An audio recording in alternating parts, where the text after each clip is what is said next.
શ્રી સદગુરુ પ્રવચન પ્રસાદ 41માંથી લીધેલ. મોહ. હવે શુદ્ધ આત્મલાભનો લૂંટારો મોહ છે તેની સ્વભાવ અને ભેદો કહે છે. પોતાના દ્રવ્ય ગુણ પર્યાય વિશે જેને મૂળતારૂપ પરિણામ છે તેને મોહ કહે છે. ને મોહથી ઘેરાયેલો જીવ રાગ દ્વેષ પામીને ક્ષુબ્ધ થાય છે. જેવી રીતે ધતૂરો પીધેલા માણસને પદાર્થનું સાચું જ્ઞાન થયું નથી, પદાર્થો જેમ તેમ ભાસે છે ને તે રૂપમાં જેમ તેમ બોલે છે, તેવી રીતે એનું ત્રિકાળી દ્રવ્ય તેની જ્ઞાન દર્શનાદિ શક્તિઓ ને કેવળ જ્ઞાનાદિ પર્યાયો એમ અરહંતના દ્રવ્ય ગુણ પર્યાયો જેવું જ આ આત્માનું શુદ્ધ સ્વરૂપ છે.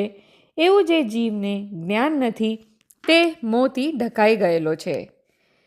સ્ત્રી પુત્રાદિ અહિતકર છે ને દેવગુરુ શાસ્ત્ર હિતકર છે એમ પર પદાર્થનો જે જ્ઞેયો છે તેમાં બે ભાગલા પાડે છે તે જ મોહ છે. તે જીવ પર પદાર્થમાં ઇષ્ટ અનિષ્ટ ભાવ કરે છે, તે પરદ્રવ્યને સ્વદ્રવ્ય માને છે. શરીરના સ્પર્શ વર્ણાદિ સારા હોય તો મને ઠીક પડે એમ જે માને છે તે પરગુણને સ્વગુણ માને છે. શરીરાદિની અવસ્થા કરતાં જીવ થતાં મારી અવસ્થા કરી એમ જે જીવ માને છે તે પરપર્યાયને સ્વપર્યાય માને છે. પરના દ્રવ્ય ગુણ પર્યાયમાં પોતાપણું માનીને મોહી જીવે અજ્ઞાન ભાવના ઘણો હેઠ કર્યો છે. તે જીવ પર દ્રવ્યને જ હંમેશા ગ્રહણ કરે છે. ખરેખર પર વસ્તુ ગ્રહણ થતી નથી, પણ પર વસ્તુ મારી છે, શુભાશુભ ભાવો મારા છે, ઉઘાડ જેટલો જ હું છું એમ માનીને ઊંધી માન્યતા ગ્રહણ કરી છે. પોતે આત્મા જ્ઞાન સ્વરૂપ છે એ ભૂલીને ઇન્દ્રિયોને તાબે થાય છે ને પર પદાર્થમાં આ સારો ને આ ન સારો એવું દ્વૈત નથી, છતાં પણ ત્યાં સારા ન સારરૂપ દ્વૈતપણું કરે છે.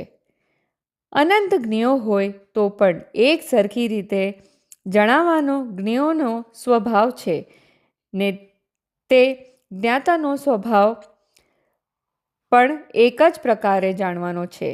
તે ચૂકીને જ્ઞેયોમાં સારા ન સારાના બે ભાગલા પાડે છે અને પોતાના જ્ઞાનના પણ બે ભાગલા પાડી ખંડ કરે છે. તે અધર્મીને અજ્ઞાની છે. જ્ઞાની જીવોને સાધક અવસ્થામાં પોતાની નબળાઈના કારણે અલ્પ રાગદ્વેષ થાય છે. પર પદાર્થને ઠીક અઠીક માની રાગદ્વેષ કરતા નથી. તેથી રાગદ્વેષ અનિષ્ટ છે ને પોતાનો જ્ઞાન સ્વભાવ એક જ ઇષ્ટ છે એમ માની તે અલ્પ રાગદ્વેષને ટાળવા પ્રયત્ન કરે છે. જ્ઞાતા સ્વભાવ ઇષ્ટ છે ને પર પદાર્થ અનિષ્ટ છે એમ જ્ઞાની સમજતા નથી, પણ પોતાના જ્ઞાતા સ્વભાવ ઇષ્ટ છે ને પોતામાં થતો રાગદ્વેષ અનિષ્ટ છે એમ સમજે છે. તેથી તેને ટાળી વિતરાગ થાય છે.